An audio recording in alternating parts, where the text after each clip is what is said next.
दोस्तों इस बच्चे को बिस्कुट मिलता है तो ये बिस्कुट उठाकर खा लेता है। बिस्कुट को खाने के बाद इसका चेहरा बदल जाता है तो अपने बाप के पास जाता है तो उसका पापा बोलता है, बेटा ये तेरे चेहरे को क्या हुआ। तब बच्चा बोलता है, पापा जब आप फ़ोन में बात कर रहे थे तो मैंने बिस्कुट खाया था।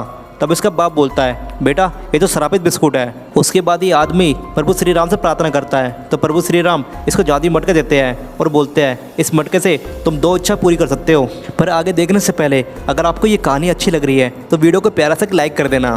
तो गाइस ये आदमी जादुई मटके से अपने बच्चे को ठीक कर लेता है। बेटा तुम तो सच में ठीक हो गई, चलो इससे दूसरी विश मांग के देखता हूँ। हे जादुई मटके, जो इस वीडियो को लाइक करके जय श्री राम बोले तो उसके पास चले जाओ। जय श्री राम।